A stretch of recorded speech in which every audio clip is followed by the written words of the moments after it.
पूछा, सब इकट्ठा हो गए। अब भंडारा हो रहा तो सारे लोग इकट्ठा थे। कहा कि भैया एक काम करो, कल गोवर्धन जी हमारे सपने में आए थे और कहा है कि मेरी पूजा करो। कहा ठीक है। अब सारा जितना भोग मिला था भैया, सब भोग ले गए गोवर्धन के पास। और गोवर्धन भगवान जो है श्री कृष्ण है। कृष्ण जी ऊपर पहाड़ के चोटी पर अपना चतुर्भुज रूप बना करके खड़े हो गए और नीचे कृष्ण बनकर खड़े थे। और सारे गोपबालों से कहा, देखो तुम्हारा देवता कभी दिखा? सबने कहा नहीं। कहा देखो हमारा देवता वो ऊपर चोटी पर खड़ा है। सब देखिए, वाह भैया तुम्हारा देवता तो बड़ा अच्छा है। लेकिन क्या हुआ, अब सबको भगवान बैठा दिए। कहा आंख बंद कर लो और भोग लगाओ, देखो अभी गोवर्धन जी सब खा लेंगे। तुम्हारा देवता कभी खाया? सबने कहा नहीं। महाराज अब भगवान वहीं से सब खाने लगे। सब धीरे धीरे जितना बड़ा बड़ा भगोना परात रखा था, मेवा इमरती सब खाली होने लगा। अब गोपवाल देख देख ललचाने लगे। कहे भैया तुम्हारे देवता तो हमारे देवता अच्छा रहा, कम से कम पर प्रसाद मिलता था। अभी तुम्हारा देवता तो चटोर, सब खा के खत्म कर दे रहा है, कुछ बचे नहीं। अब सारे गोपवाल आंख कहाँ बंद करे, उनका मन रसगुल्ला और टाफी बिस्किट मेवा मिष्ठान मालपुआ में लगा था, कचौड़ी पकौड़ी में, सब देख रहे थे। तो भगवान ने कहा भैया आंख बंद करो, अभी देखो हमारा देवता खाने के बाद प्रसाद देता है। आंखें अब सबने बंद कर ली। जब कुछ बचा ही नहीं तो क्या कौन खोले। सब गोपवाल ने आंखें बंद की खाने के चक्कर में। और भैया जिसके परात में जितना था उसका 2 गुना हो गया, सब बाहर गिरने लगा। देखते ही देखते सब भर गया। और उधर से नारद जी आ रहे थे। नारद जी को प्रसाद मिला, चाट की बढ़िया पेड़ा, और नारद जी ले गए उसको। नारद जी इधर का उधर करने में माहिर, कहाँ पहुंचाए? इंद्र के यहाँ। और इंद्र इंतजार कर रहे थे कि अब हमारा पूजा होने वाला होगा।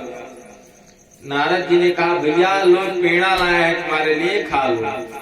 अब इंद्र जैसे पेड़े का स्वाद लिए, अरे ये पेड़ा तो पुराना चखा हुआ लग रहा है, पहले हमने इसको खाया है कभी, कहाँ का पेड़ा है? नारद जी कहे अरे हम जा रहे थे वहाँ नंद गांव में, आज भंडारा चल रहा था तो वहीं से ले आए हैं वृंदावन से। कहा वृंदावन से भंडारा हो गया? कहा कि हाँ। किसका भंडारा हो गया? रोज हर साल मेरा पूजन होता था, लोग मुझे भोग लगाते थे, इस बार किसका भंडारा हो गया? अब कहा कि महाराज गोवर्धन का पूजा किए हैं। अब क्या था, इंद्र हो गए कुपित। और इंद्र ने बुलाया किसको? सामर्थक मेघ। जितने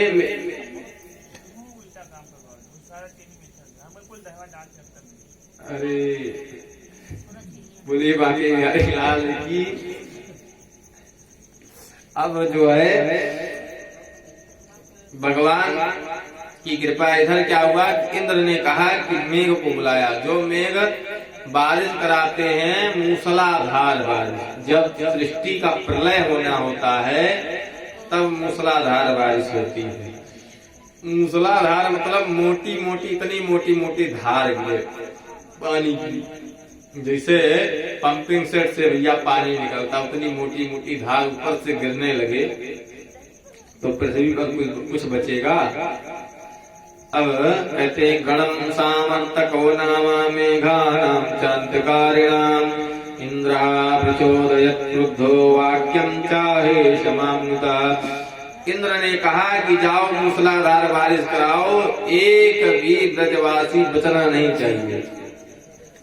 भैया बारिश होने लगी। अब सब दौड़ करके आए और कहा देखो महाराज कृष्ण के पास कि देखो इंद्र हो गए क्रोधित, अब बचाओ तुम्हें, अपने देवता से कहो।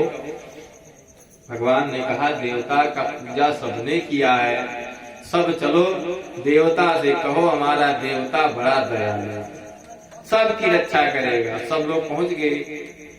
सब ने कहा तो भगवान ने कहा भैया देवता हमारा कह रहा है कि हम ऊपर हो जाएंगे तो हमारे नीचे आ जाओ, सब जोर लगाओ गोवर्धन उठ जाएगा।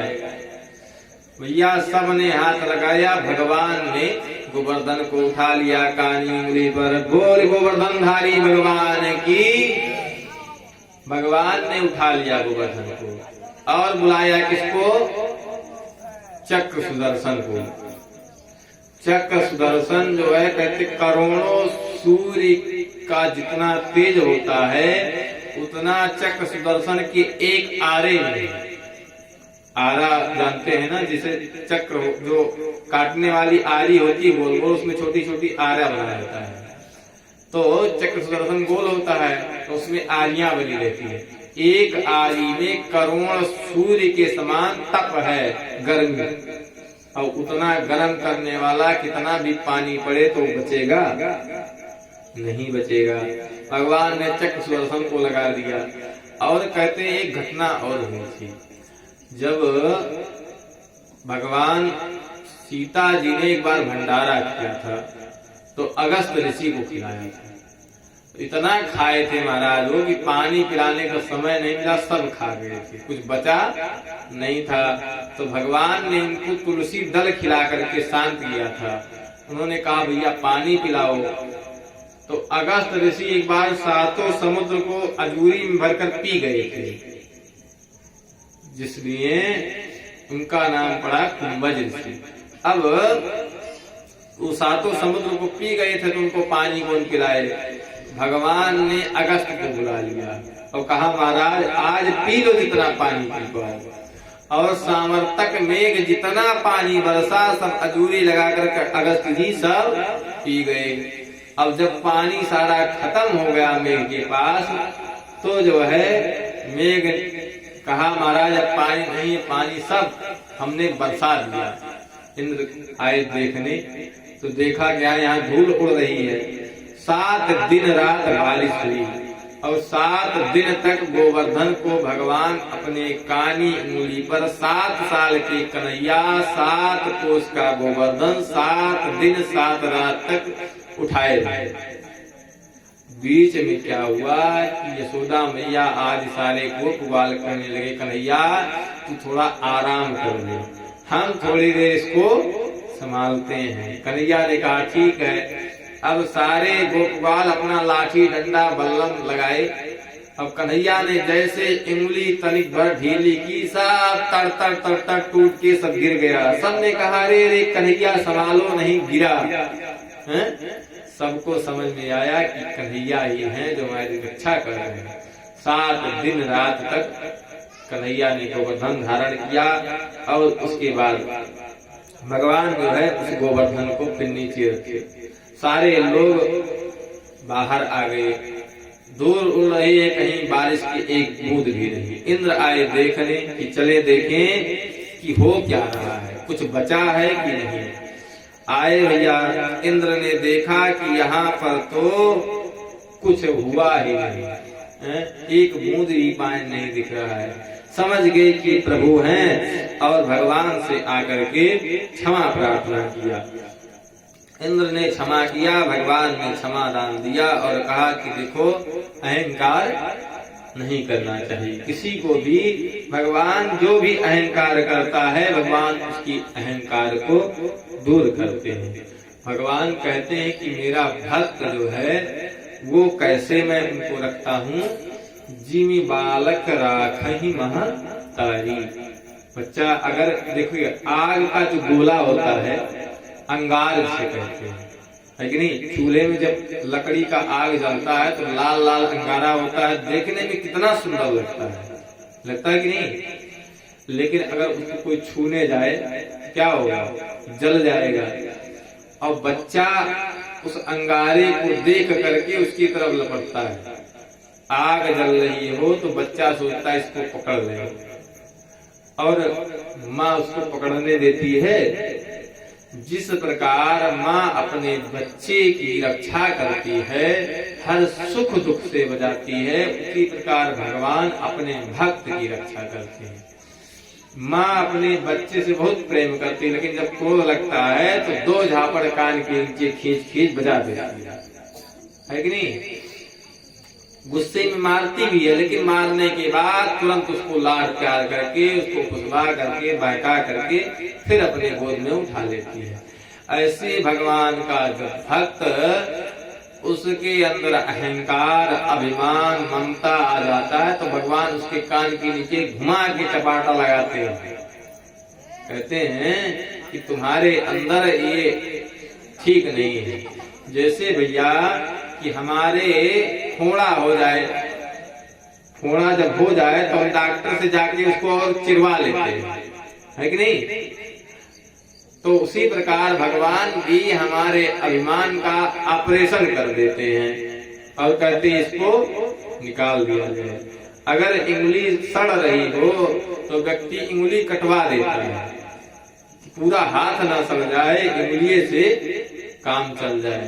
तो इसलिए भगवान की कृपा जब आप पर रहेगी तो प्यारे, जो भगवान आपके लिए अच्छा होगा वह करेगा। और जब आप सोचेंगे कि हम जो करें, जो हम मांगे हमको दे, तो जो आप सोचेंगे, आप भविष्य नहीं जानते, ना आप भूत जानते हैं। भाई आपको सब कुछ पता नहीं है दुनिया में क्या होने वाला है, क्या हमारे लिए अच्छा है, लेकिन भगवान को पता है। इसलिए जो भगवान करता है आप उसमें संतुष्ट होना चाहिए व्यक्ति को। देखिए भगवान रामायण में 2 चौपाई लिखा गया। एक क्या, कर्म प्रधान विश्व रचि राखा, जो जस करई सो तस फल चाखा। क्या मतलब कि कर्म जो है प्रधान है। और दूसरी चौपाई लिखी गई, हुई है सोई जो राम रचि राखा। अब ये 2 टेबलेट है, 2 गोली जो गोस्वामी जी ने दिया, और सुबह की गोली अगर शाम को खा लेंगे तो गड़बड़ हो जाएगा। क्यों? एक गोली नींद की है और एक गोली फुर्ती की। तो फुर्ती की गोली सुबह खाना है और नींद वाली गोली रात को, कि हम जो है सो जाए आराम से। और अगर आप रात वाली गोली सुबह खा लिए तो दिन भर सोएंगे, है कि नहीं। तो जब सुबह उठिए तो आप ये सोचिए कि संसार में क्या हमको करना है, कर्म। क्या करना है? कर्म। भगवान गीता में भी कहे, कर्मण्येवाधिकारस्ते मा फलेषु कदाचन। प्यारे, जब कर्म करेंगे तो उसका फल मिलेगा ही मिलेगा। कहते हैं, रस्सी आवत जाते शिल्पे पर निशान। मोटा पत्थर होता है लेकिन रस्सी से घिस जाता है। एक मोटा पत्थर हो और उस पे बूंद की धार लगातार गिरती जाए तो कुछ दिन में उस पत्थर में छेद हो जाएगा, जबकि बूंद में कोई ताकत नहीं है, लेकिन निरंतर बनी रहेगी वो, तो उस पत्थर में भी छेद कर देगी, लोहे में भी छेद कर देगी, निरंतरता। तो आप कर्म करेंगे, फल की इच्छा छोड़ दीजिए, फल तो मिलेगा ही मिलेगा। खेत बोएंगे, उसमें मेहनत करेंगे तो कुछ ना कुछ उसमें मिलेगा। तो सुबह जब आप उठिए तो पहला टेबलेट क्या है कि कर्म प्रधान विश्व रचि राखा, जो जस करहि सो तस फल चाखा। ये सोच करके सुबह कर्म करने निकल जाइए, दिन भर मेहनत करिए और जब शाम को आइए तो उसका जो फल मिल जाए उसमें संतोष होना चाहिए, क्योंकि बिन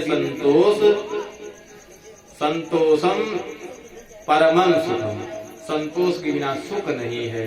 तो आप संतुष्ट हो जाइए, भगवान ने जो दिया अच्छा किया। और दूसरी गोली खा लीजिए, कौन सी कि हुई है सोई जो राम रचि राखा, को करी तर्क बढ़ाई शाखा। दूसरी गोली खा लीजिए और नींद, चैन की नींद सोइए कि प्रभु जो करेंगे वही होगा। लेकिन अगर कहीं उल्टा कर लीजिए महाराज कि सुबह बैठ गए जो करेंगे प्रभु होगा और रात में कहेंगे कि कर्म प्रधान है, तब तो गड़बड़ हो जाएगा। इसलिए भगवान के भरोसे रहिए और भगवान जो करेंगे वो अच्छा करेंगे, लेकिन अपना कर्म करना सबको चाहिए, क्योंकि ये कर्म भूमि है। पृथ्वी क्या है? कर्म भूमि, यहाँ कर्म करना ही चाहिए। अब भगवान भी आए यहाँ तो अपने कर्म को निर्वहन किया।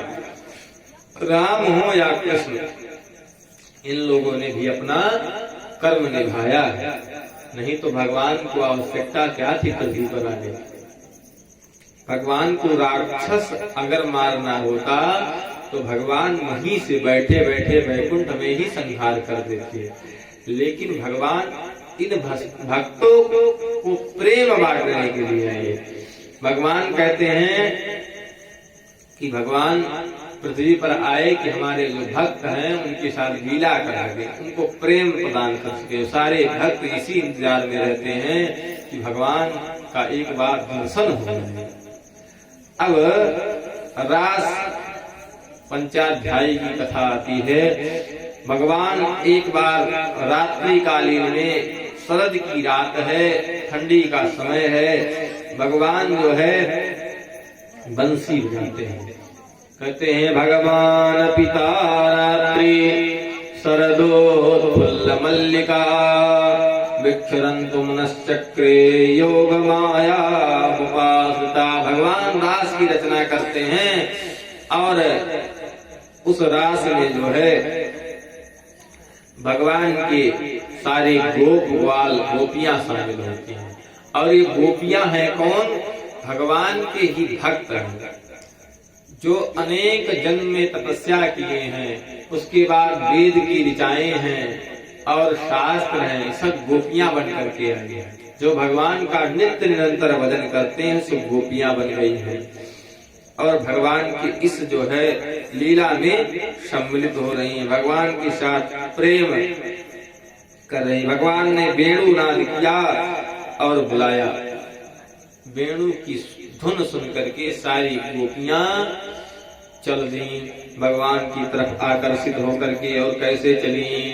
कहते हैं जो जैसा था, जो जो काम कर रहे थे वो काम उल्टा सीधा वही छोड़ करके चल दी। लिप्यन्तः प्रविज्यन्त्योऽन्या अंजन्ता काश्यलोचने व्यतस्तद्वस्त्रावरणा काचित् कृष्णान्तिकं ययुः। कहते हैं जो अंजन लगा रही थी आंख में, जो आंख में काजल लगा रही थी, काजल ओंठ पे लगा दी और ओंठ वाला आंख में लगा दी। नीचे का कपड़ा ऊपर, ऊपर का नीचे, उल्टा पलटा जैसे भी पहन पाए, जो जैसे कौन झुमका, कौन कान का, कौन नाक का, नाक का कान में, कान का नाक में। भगवान के प्रेम में ऐसा सब विवल हुई कि कुछ समझ में नहीं आया। सब भगवान की प्रेम में चल दी। रात्रि का समय और कुछ गोपियों के पति जो है उनको आने नहीं दिए, दरवाजा बंद कर दिया कि तुमको कहीं जाना नहीं है। तो कहते हैं वह गोपियां अपने प्राण से वहां पहुंच गई, लेकिन भगवान के पास सारी गोपियां पहुंच गई। और भगवान कहते हैं कि स्वागतम वो महाभागा प्रियम किम करवाणी वह, कि हे प्रिय तुम लोग आई, आपका स्वागत है, लेकिन इतनी रात के समय वृश्यानामयं कच्चित् ब्रूतागमन कारणात्, क्या कारण पड़ा जो इतनी रात के समय यहाँ आप लोग आई। अब गोपियां कहती हैं कि हे महाराज आप तो बड़े टेढ़े हैं। ना मैं टेढ़ा नहीं है, आप टेढ़े खड़े होते ही नहीं, आपका काम भी टेढ़ा है। एक बार तो बंसी बजा करके हमको बुलाते हैं और दोबारा पूछते हैं कि क्यों आई है, क्या बात है।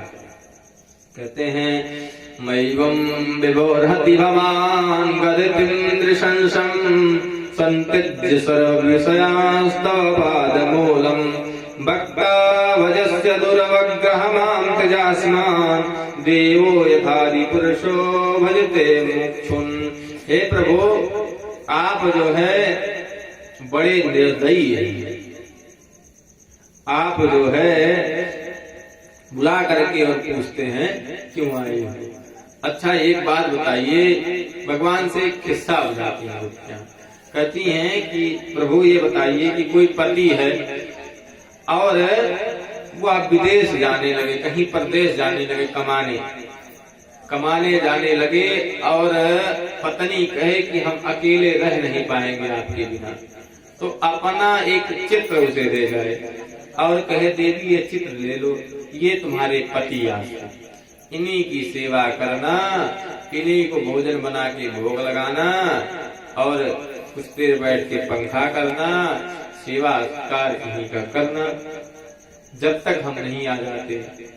और रेखा खींच गया कि इतने दिन बाद हम आएंगे। अब उसकी पत्नी इंतजार करती, रोज एक रेखा मिटाती है। समय बीतता गया पति की आने का, रोज सुबह भोजन बनाती, सामने थाल परोस करके पंखा करती, जितने समय पति खाते थे उसके बाद उनको लिटाती, सुवाती, सब कुछ करती। समय बीतता गया, जैसे दिन कम होता गया उसका प्रेम देवलता बढ़ती गई। किसी से जो बहुत प्रेम जिससे आप करते हो, पता चल जाए कि आने वाले हैं, अब जैसे जैसे दिन नजदीक आएगा वैसे प्रेम बढ़ेगा। पहले तो दिन नहीं कट रहा था, आज दिन कट गया, आज घंटा नहीं कट रहा है, फिर मिनट नहीं कट रहा है। अब क्या हुआ कि पति देवता आ गए, लेकिन ये क्या कर रही थी, थाली परोस कर उस जो चित्र वाला पति था उसके सामने थाली परोस दी, भोग लगा रही थी। बाहर पति दरवाजा खड़खड़ा रहा है, अरे सुन रही हो प्रिय, दरवाजा खोलो। भगवान से पूछती, अब बताइए आपको, आप बताइए कि उसको क्या करना चाहिए। अगर अपने पति की सेवा छोड़ करके जाए तो उसको दोष लगेगा, और बाहर भी एक पति खड़ा है। भगवान कहते, रे पगली, जब वास्तव का पति आ गया तो उस नकली पति से क्या, दौड़ करके उसे दरवाजा खोलना चाहिए, उसके लिए पानी देना चाहिए, उसको उसकी सेवा करना चाहिए। गोपिया कहती है, प्रभु हम भी तो यही कहना चाहते हैं, आप वास्तविक पति हैं और ये हमारे सांसारिक पति हैं, और जब वास्तविक पति मिल गया तो सांसारिक पति में क्या प्रेम। हम सब गाते हैं भैया कि तुम हो एक गोचर सबके प्राणपति, हैं? किसके? सबके प्राणपति हो आप, तो आप सबके प्राणपति हैं। तो क्या पति क्या पुत्र, तुम्हें वो माता च पिता तुम्हें, तो आप ही सब कुछ हैं, इसलिए अब किसी का हमें भय नहीं है। इस प्रकार गोपियां जो है भगवान के साथ लीला करने लगती हैं। अब भगवान रास रचाते हैं, तो भगवान रास में सबके साथ नृत्य करते हैं, और नृत्य करते करते क्या हुआ कि सारी गोपियां, भगवान जितनी गोपियां हैं उतने भगवान हो गए। भगवान हो गए तो गोपियां सोचती हैं कि भगवान जो है केवल मेरे हैं, भगवान केवल मेरे हैं, ऐसा सोच करके इन गोपियों को अहंकार हो गया। जैसे अहंकार हुआ, भगवान वहां से गायब हो गए, भगवान गायब हो गए। अब गोपियां खोजने लगी भगवान को कि हे प्रभु कहाँ चले गए। गोपियां बन बन खोजने लगी, गायन्ता उच्चैर्मुएव सिंहता, भगवान का गीत गाती हैं और खोजती हैं कि हे प्रभु मिल जाओ। और कहती हैं कि कच्चित तुलसी कल्याणी गोविंद चरण प्रिय, हे तुलसी तुम गोविंद की अत्यंत प्रिय हो, क्या तुमने मेरे कृष्ण को कहीं देखा है। लेकिन कोई उत्तर नहीं मिलता है, बन बन खोजती हैं और कहती, हा नाथ रमण प्रेष्ठा क्वासी क्वासी महाभुजा दास्यास्ते वृपणायाय मे सखे दर्शय सन्निधिम, कि हे सखी आपने क्या कृष्ण का दर्शन किया है। एक दूसरे से पूछती है, और पुलिन यानी यमुना के किनारे सारी गोपियां इकट्ठा हो जाती हैं, अंत में कोई पाती नहीं। फिर क्या करती हैं, भगवान की लीला करने लगती हैं। जैसे जैसे भगवान लीला किए, सारी लीलाएं याद करके एक बकासुर बन गई। एक भगवान कृष्ण बन के उस बकासुर को मारती, ऐसे लीलाएं करने लगी भगवान की लीला को याद करके। अब गोपियां रुदन करने लगी भगवान के विरह में और भगवान को बुलाने लगी। कहती हैं जयते तेधिकं जन्मना ब्रजा श्रयत इंदिरा शाश्वतरहि दयत दृश्यतां देच्छुतावका त्वयि धृता सवा त्वां विचिन्वते। कहते भागवत का जो हृदय है, भागवत महापुराण का हृदय रास पंचाध्यायी है। रास का 5 अध्याय, और उस 5 अध्याय में जो गोपियों ने भगवान के विरह में गीत गाया, ये इस भागवत का प्राण है। यही गीत जयते तेधिकं गोपियों ने भगवान के लिए गाया था।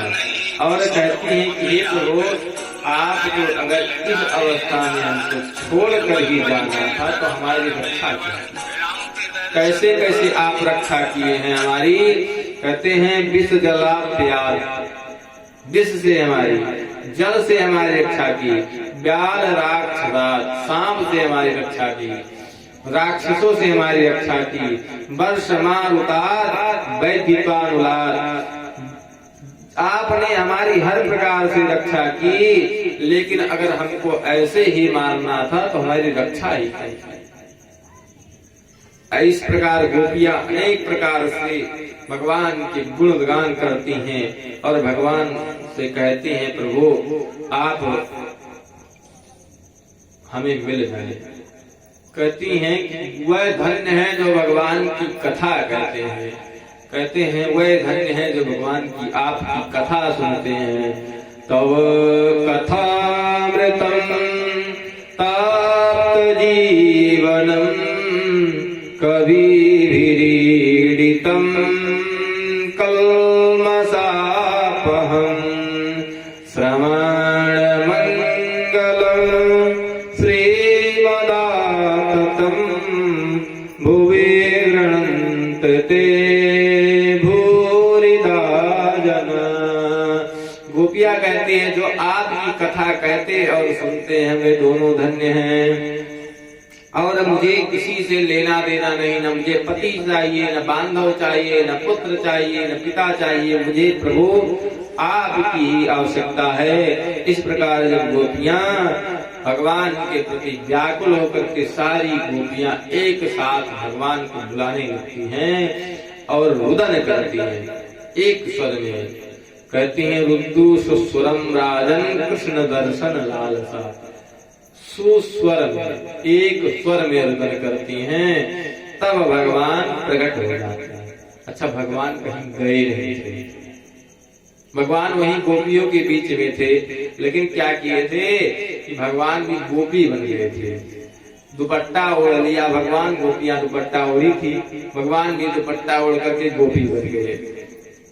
और जब गोपियां भगवान के लिए रुदन करने लगी तब कहते पीतांबर धरस्रग भी साक्षात मन्मथ मन्मथा। भगवान पीतांबरधारी वहीं प्रकट हो गए, अपना चेहरा खोल लिया और गोपियों के साथ रास संपन्न किया।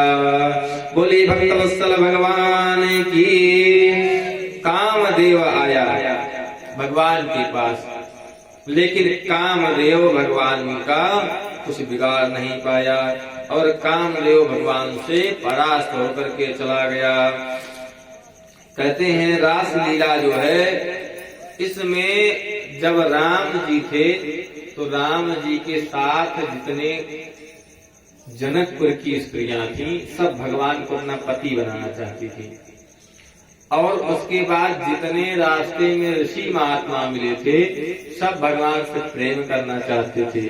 वही सब आज गोपी बन करके और भगवान के यहाँ रास में आए हैं। और भगवान के रास में बहुत सारी गोपियां हैं। षोडशयो सहस्राणि गोपिस्तत्र समागतः, कहते हैं कि 16,000 गोपियां, और इतना ही नहीं 33 जो है इनका समुदाय है, 33 प्रधान गोपियां हैं, और सबके समुदाय में अलग अलग संख्या है, जिसमें कहते हैं सुशीला के 16,000, कुंती के 10,000, ऐसे ऐसे किसी 10, किसी 15, किसी 20, किसी 50, ऐसे ऐसे समुदाय है। और भगवान जितनी गोपियां उतना रूप प्रकट कर लिए, साथ के साथ नृत्य किए। इसी में शंकर जी भी आए थे, और शंकर जी गोपेश्वर भगवान के नाम से आज भी वृंदावन में विराजमान है। क्यों? क्योंकि पार्वती जी आई थी, पार्वती जी यहाँ गोपी बन करके आई, तो शंकर जी ने कहा देवी कहाँ जा रही हो? पार्वती ने कहा हम जा रहे हैं कृष्ण भगवान के रास में। शंकर जी ने कहा हमें भी चलना है। भगवान से कहा कि हमें भी चलना है। शंकर जी ने कहा, शंकर जी से पार्वती ने कहा कि प्रभु वहाँ स्त्री जाती है, पुरुष की आवश्यकता नहीं है। कहते एक बार भोले भंडारी, अरे एक बार भोले भंडारी बनकर ब्रज की नारी गोकुल में आ गए हैं, गोकुल में आ गए हैं। एक बार भोले भंडारी बनकर ब्रज की नारी वृंदावन आ गए।